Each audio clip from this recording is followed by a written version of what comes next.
Hi, welcome to the 9 Ways to Manage Your Chronic Illness. So this is an online workshop presented by me, Denise Saltonfuss, a certified health and wellness coach, and let's go ahead and get started.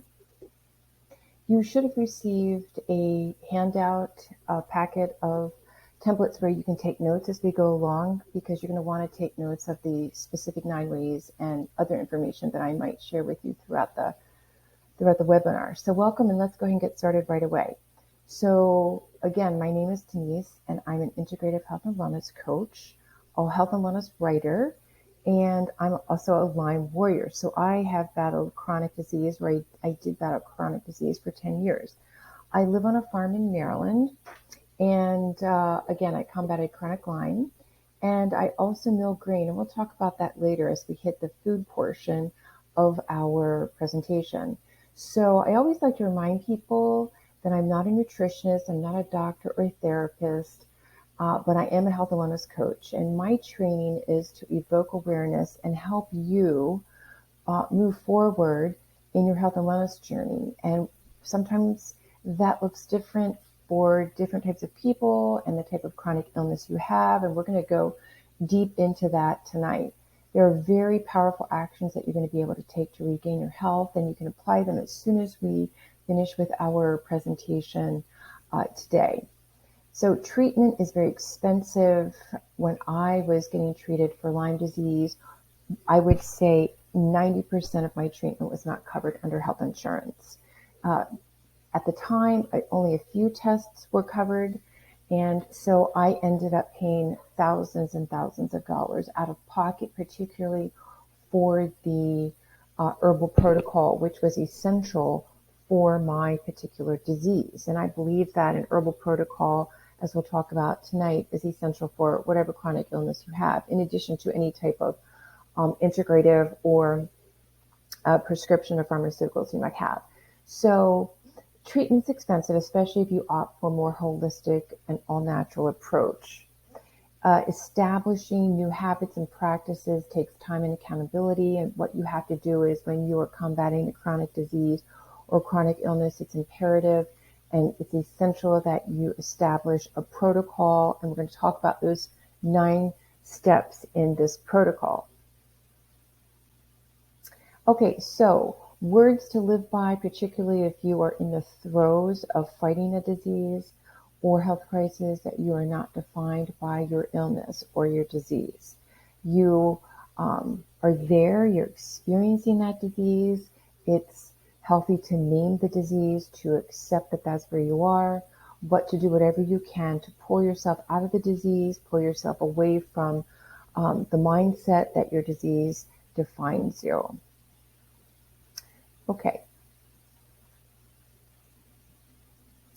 Okay, so today we're going to talk about essential ways to manage and combat your chronic illness. So you're going to walk away with an action plan, enough information to at least apply 2, maybe 3 of the steps, and the role of lifestyle change in your health, which is very, very crucial. Okay, so wherever you are in your health journey with your chronic disease or illness, there are lifestyle habits and practices that you can embody to restore your health. And I like to use the word embody, because when we embody something, it becomes second nature. It becomes a rhythm in our lifestyle. And that's exactly what I like to do with my health and wellness clients. I like to teach them and collaborate with them on how to embody a particular practice that is going to move them forward in their health and wellness. Now, obviously, healing and restoring your health is going to take some time, and we often forget that, particularly in our culture, in the American culture. We're used to cooking or taking a pill and getting healthy. But if you are combating a chronic illness, chances are you've been combating it for months and months, perhaps years, maybe even a decade. So you're going to have to experience this as a journey. Now, let's say that you have hypertension or cardiovascular disease, maybe Lyme disease, Hashimoto's, anxiety, arthritis, prediabetes, diabetes. So regardless of your diagnosis, you can take the next right step in restoring your health. You may be experiencing multiple chronic diseases, And we'll talk about that in a second. So before we go any further, let's define exactly what is a chronic disease. So wherever you are in your health journey with your chronic illness, there are lifestyle habits, like I said, that you can practice, but a chronic disease is a disease or health condition that is often complex and has long-lasting side effects or symptoms. It can alter your quality of life, most of the time it does. A health crisis can also cause impairment physically, mentally, spiritually, emotionally, or can cause disability. Now, we need to take action using the powerful resources that we have available to us, and we're going to be talking about 9 of those tonight or today. And these tools will allow you to move forward and make progress in your health journey. So let's just sit here for a second with this definition. So if you are suffering with complex or multiple chronic illnesses or health condition, you are going to have lasting side effects. And that is one of the reasons why I like to recommend my clients keep a symptom log. And a symptom log is basically a template or a piece of paper or a journal where you write down any type of symptom that you are aware of or that you experience throughout the day, and recording how often, what is the duration of that particular symptom, the date of the symptom. And we look at that information, and it's sort of doing the detective work, particularly when you start a protocol.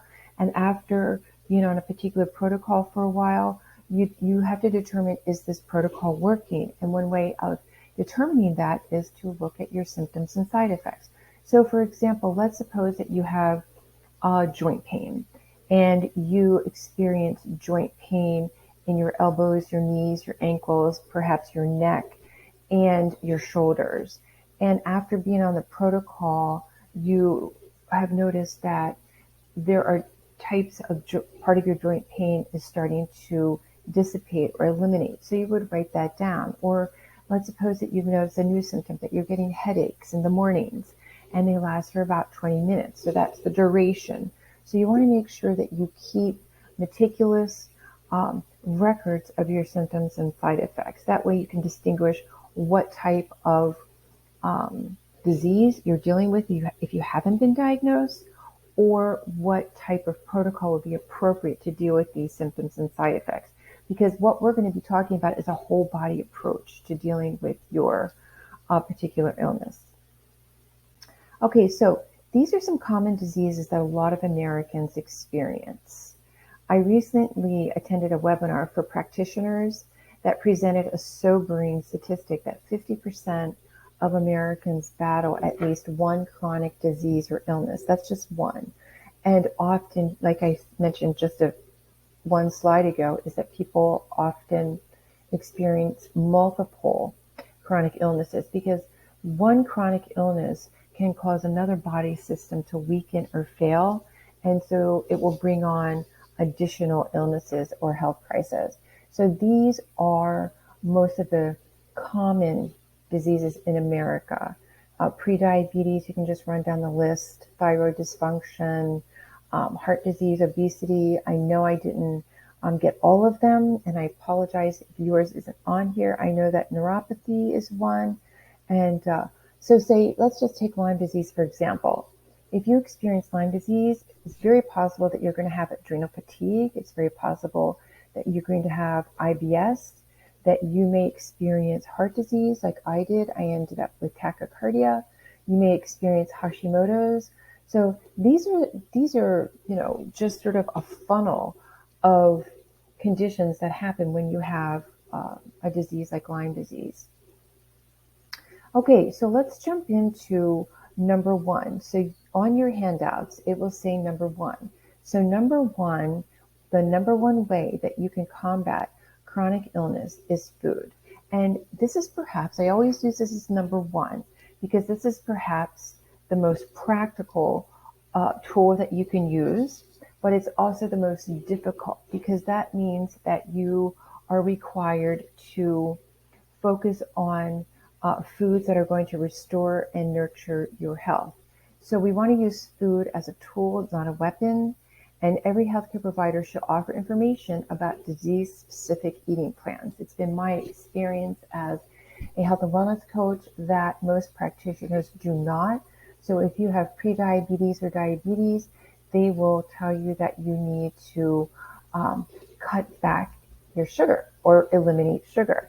And if you've been experiencing sugar for 30 years, 35, 40 years, for a practitioner or healthcare provider to just tell you, sort of to wave this magic wand that you need to cut out sugar, that is a very serious implication that you are being, that's being bestowed upon you. It's a very serious health habit, and it's a problematic health habit. Sugar is a problematic health habit for the vast majority, 80% of Americans. And so you would definitely need to seek out a disease-specific, a diabetic protocol, and learn how to eat create an eating life that does not include sugar. And that's where a health coach would come in, where I would help you quit your sugar habit. So food is a powerful tool in your arsenal in combating disease. Your practitioner should always offer you a disease. There's so many disease-specific plans once you've been diagnosed. That's why a proper diagnosis is important. If you are listening to this recording and you do not have a proper diagnosis, two of the very best eating protocols to go on, number one would be an anti-inflammatory eating plan, and number two, or an elimination. You could do anti-inflammatory eating plan for 2 months and then do an elimination eating plan. And you can do that while you're waiting for diagnosis. I mean, everyone listening tonight, everyone in the country should experience an anti-inflammatory eating plan or an elimination eating plan. And basically that is where you, for an anti-inflammatory eating plan, you are you're removing foods that evoke inflammation in your body, which we're going to be talking about in a little while. And that means dairy, sugar, processed foods with dyes and particular chemicals.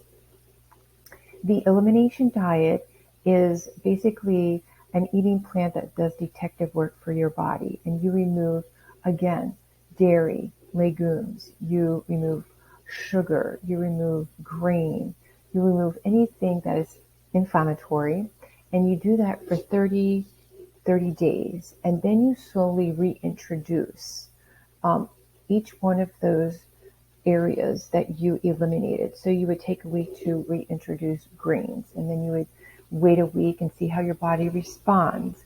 And then the next week you would introduce dairy and see how your body responds. That also helps you determine if you are suffering from inflammation or if you're having a dairy sensitivity. It could maybe lead you toward the hint toward Crohn's disease or irritable bowel, those types of things. Okay.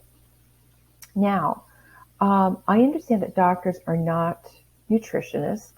I'm not a nutritionist, but I collaborate and partner with holistic nutritionists that design eating plans for me. So what they do is they laser focus on my client's specific disease.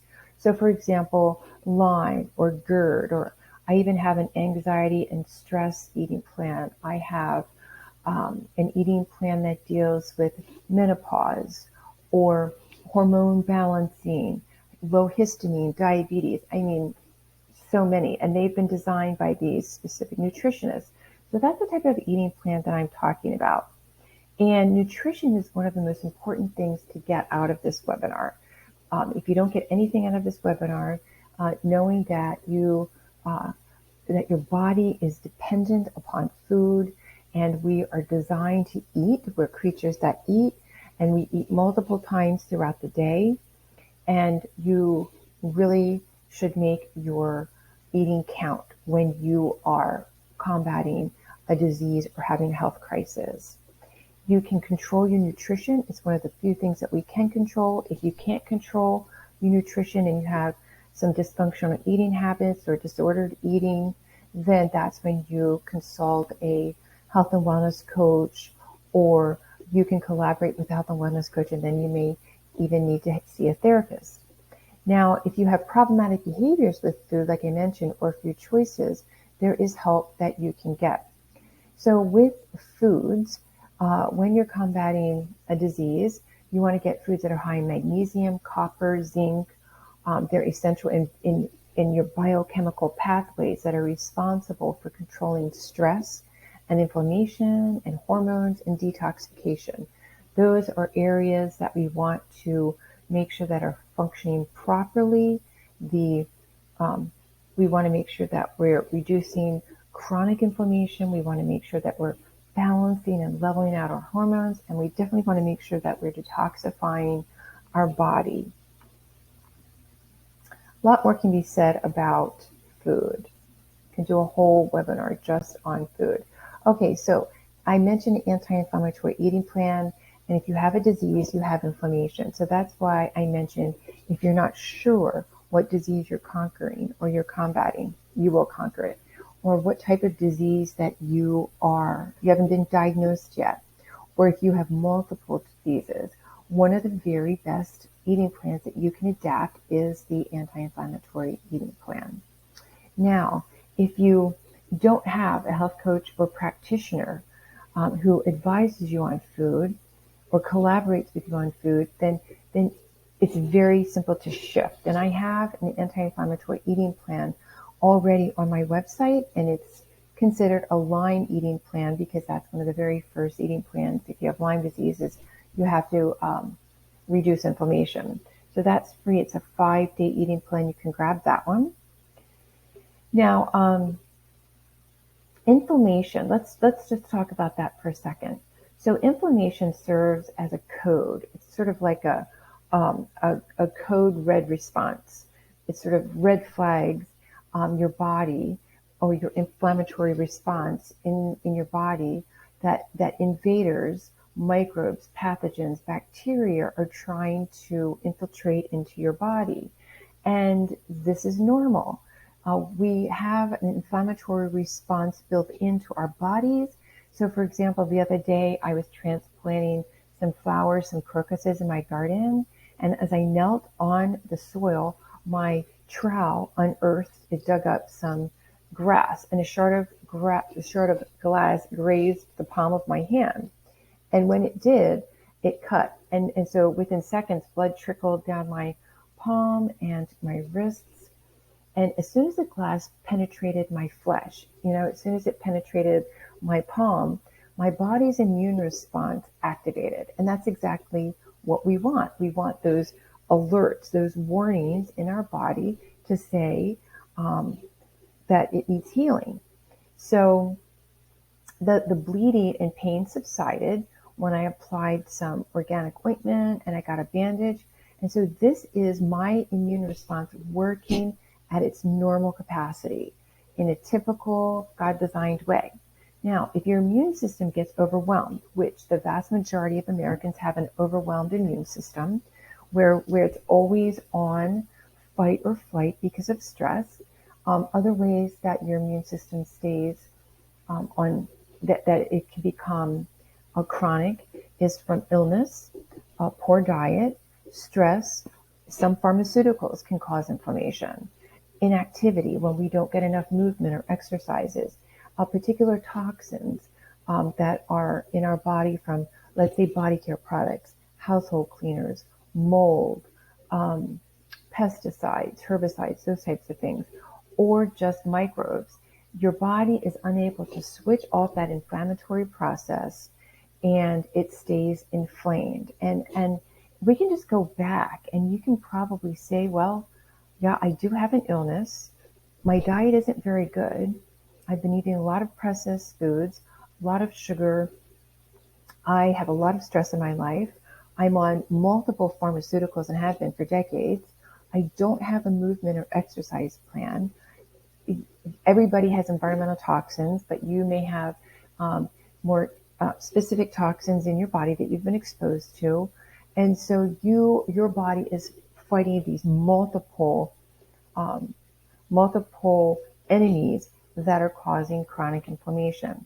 So there was a study in the Ethopharmacology Journal that explains that inflammation is basically cellular protective response against various foreign pathogens, okay, that want to damage our cells. So when your immune response is on overdrive because of the things that I just previously mentioned, okay, like battling a chronic disease, this leads to chronic inflammation.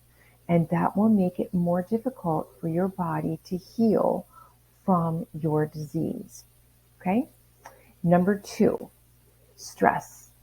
So, how do you think chronic stress and emotional wellness affect your health?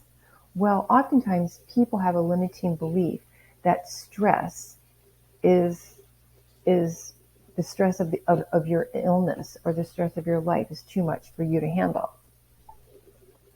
Well, chronic stress, if it's not dealt with, will have a negative impact on your health.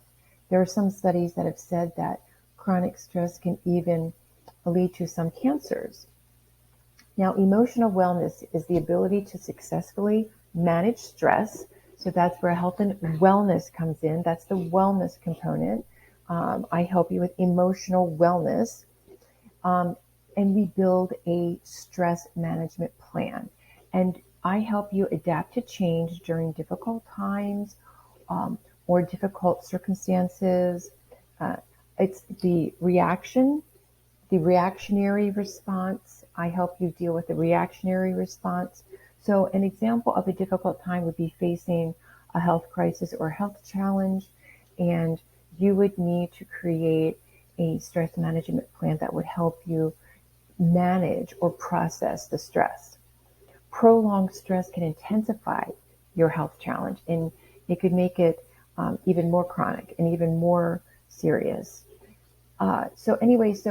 Oftentimes I will help clients build a stress management routine, which let's say would incorporate exercise, it would include movement, it would include eating. I take a holistic or a whole body approach and not just one particular area. So I offer monthly coaching for disease-specific coaching, lifestyle, and habit change. So right now I have coaching plans that deal with gut health, and that's sort of the whole inflammation, where you have to get your gut health managed, because now science and research has indicated that 80 to 90% of our immune system resides in our gut. And so if you're fighting the disease, you want your immune system operating at its optimum level. You want it to be robust. So you want to make sure that your gut health is optimal. And the other enemy of your gut health would be certain pharmaceuticals, antibiotics. We all need an antibiotic every now and then, but we also need to make sure that we restore our gut health while we're on the antibiotic and post antibiotic. So if you're interested in health and wellness coaching, you can simply go to my website, DeniseSaltonfuss.com, and you can sign up for coaching.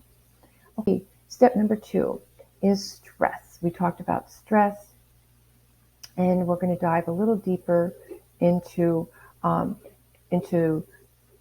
stress later. Okay, number 3, sleep hygiene. We definitely don't get enough sleep in our culture. We forget that sleep is restorative. It can restore your health.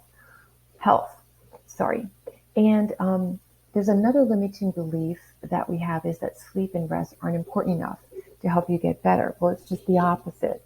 When I was combating my disease, my Lyme literate physician actually prescribed naps as though she would prescribe a particular pharmaceutical or herb. So she prescribed naps, and that gave me the freedom to rest. But that's how important rest is in health recovery.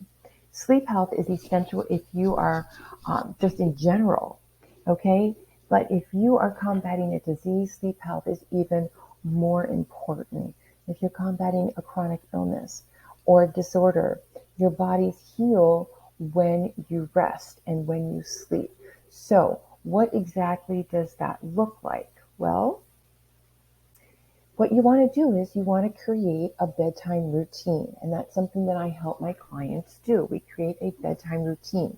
It's called sleep hygiene. So we go to bed, we figure out what time of, what is a reasonable bedtime where you're going to get, 6 to 8 hours of sleep a night consistently. You're going to build a routine of this. Also, you want to make sure that you are, when it comes to sleep, it's different for everyone, but there's a minimum amount of sleep that you want to get. When you are sick, you want to make sure that you're getting, at least, you may need more rest. Like I said, you may need naps, power naps throughout the day. And so you just want to make sure that you're getting plenty of rest. Okay, temperature. You want to make sure that the temperature of your bedroom is, where it's comfortable, not too hot, not too cold, but it suits you. If you're having a hormonal imbalance, then obviously you're going to make sure um, that your temperature is cooler. Okay, no electronics. We want to make sure that we keep our electronics in a drawer. We want to make sure that we even probably keep them out of the bedroom. I know that's difficult if you have teenagers or you have 20 somethings that live with you or you have a spouse that works a night. It's very difficult to actually turn your phone off, but you want to make sure that you keep it in a drawer. Okay, you want to avoid caffeine, and alcohol late in the day. That will disrupt your sleep. And it's sort of a myth that, having a drink at night is going to help you relax. Well, it'll interrupt your sleep pathways. And you want to stop drinking caffeine, um, in the morning. And if you are having trouble getting through the afternoon, you want to make sure that you, um, are not having some sort of vitamin or nutrient deficiency. So you can get tested for that. Or what is pulling your energy out? What is zapping your energy? What is depleting your energy? And because typically, um, I know that young moms and, 3 o'clock we have this energy dive, but we want to make sure that we avoid caffeine in the afternoon. We want to make sure we get plenty of sun, good vitamin D, and we do want to make sure that we get a proper bedtime. Now, let me go back up here to bed for a second. We want to make sure that we have a comfortable bed, that we have a good pillow. If you need a weighted blanket, those types of things. Um, okay. All right. The next one is going to be step number 4, supplements. Now, one of the things I like to put supplements sort of in the middle, when I'm talking about this. Too often people want supplements to be the answer because we've been conditioned to take pills, for our illnesses and our diseases, and we think that supplements are the same thing. Supplements are not the same thing. Supplements, by the very nature of their name, supplement our health. They do not regulate it. We want our food. We want our, stress management. We want, our sleep to help regulate our health, not supplements. So you want to consult with your provider to get thorough lab work to see if you are deplete in certain vitamins and nutrients, or, um, if you're not metabolizing the nutrients. And we can find out why. There are some, diseases or genetic mutations that won't allow your body to metabolize certain vitamins and nutrients. So you want to make sure that your supplements are, high quality. You want to make sure that you are not taking too many supplements. So you want to make sure that you read the contents of all of your supplements. I don't really recommend getting on a monthly order of supplements because your body can change every couple of months, particularly if you have a disease, chronic illness. So if you are getting, a multivitamin, or if you're getting, let's say, vitamin B delivered to you every single month. I wouldn't recommend that, because when you get tested, you may not need a certain amount of vitamin B. Maybe you need D now. And so I would say just buy enough supplements for a couple of months, and or 6 months, and then get reevaluated from your practitioner. I would also recommend that you write down your supplements, that you keep a protocol log. And I have my clients do this. You write down what you're taking, how much you're taking, how often you have to take it, and what you have to take it with, because there are some supplements that you have to take with food, some supplements without food, some supplements at night or in the morning. It just varies. Some supplements that you can take, you can't take with an antibiotic. You have to take it so many hours away from antibiotics. So it's really important, particularly if you have um, an illness like Lyme disease or Hashimoto's, or where you're taking multiple supplements. It can get very confusing. So you want to make sure that you are keeping meticulous records of this, of your supplement protocol. And you want to make it a daily rhythm. You don't want to be sporadic. It's not going to help you if you have these supplements and you're not taking them. Plus, that's going to be a waste of money, and it's going to be a waste of resources and your time. In order for them to work, you need to take them. And yes, they are very valuable. There are valuable herbal supplements that you can take to help you adapt to stress. At the same time, while you're working on a stress management routine. Some diseases cause a deficiency in supplements, so that's why you have to take extra magnesium, for example, or extra vitamin D. Okay. You are designed to survive. So step number 5 is spiritual and life and faith. Okay, so you have a divine purpose in your life. Therefore, your disease or illness is a piece of the puzzle. I know that there have probably at times where you've been just asking, why do I have this disease or this illness? It can be very overwhelming. It can be very confusing, but know that it is part of your spiritual puzzle. There was a study done on military personnel who endured atrocities while they were serving in the military, while they were on active duty.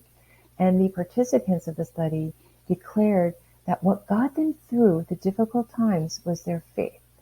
And so they took the time to pray, to serve others. They offered gratitude. Keeping a gratitude journal or gratitude list is very effective in deepening your spiritual life and doing devotions, those types of things. And so this was a study that was done with people with the military who had post-traumatic stress disorder from trauma serving in the military. So that's step number 5.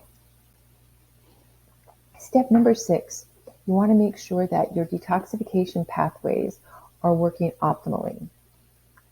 So what that means is you want to clean your body. And one way of doing that is to use herbs and other simple practices. And you want to make it a practice. You want to do some things you can do every day, some things you can do once a week, some things every 6 months, some things a couple of times a week. So let's say there is the burden of heavy metals or mold or household toxins and pesticides in your body. What you want to do is you want to remove those from your body, allow your liver to eliminate those, or your large and small intestine to eliminate those. And in order to do that, you have to make sure those pathways are working optimally. One of the ways that you can detoxify, one of the many ways, would be simple things like detoxification teas, Epsom salt baths. There are herbal detox supplements that you can take. There are many ways that you can detoxify: infrared saunas, ionic foot baths.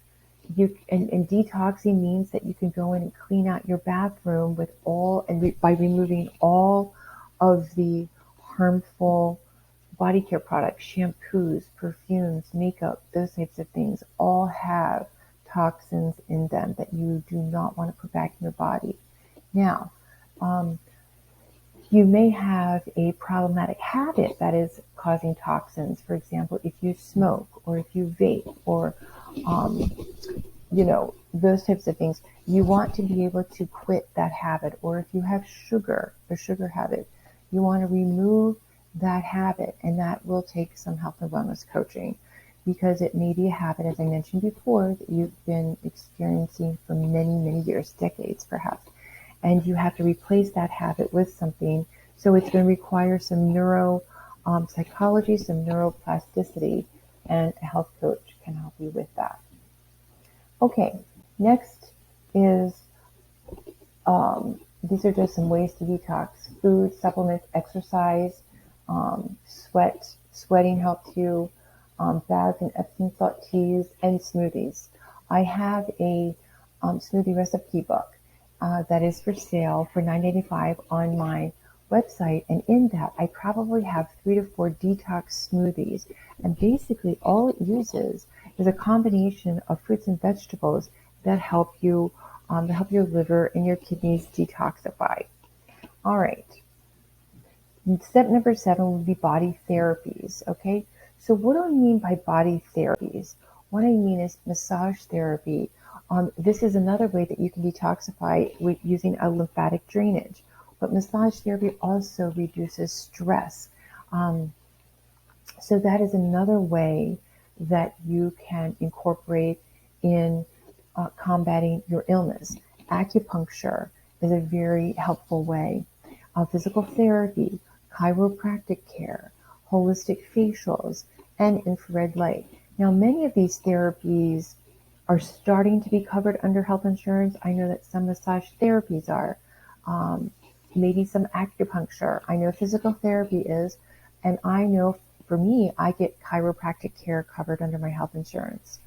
So hopefully we will see more and more of these body therapies covered. But for a while, you may not have the insurance, the luxury of insurance covering these. It may be out of pocket.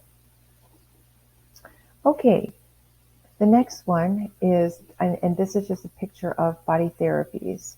So we have a picture of lymphatic drainage, and we have a picture here of chiropractic care and a holistic massage facial.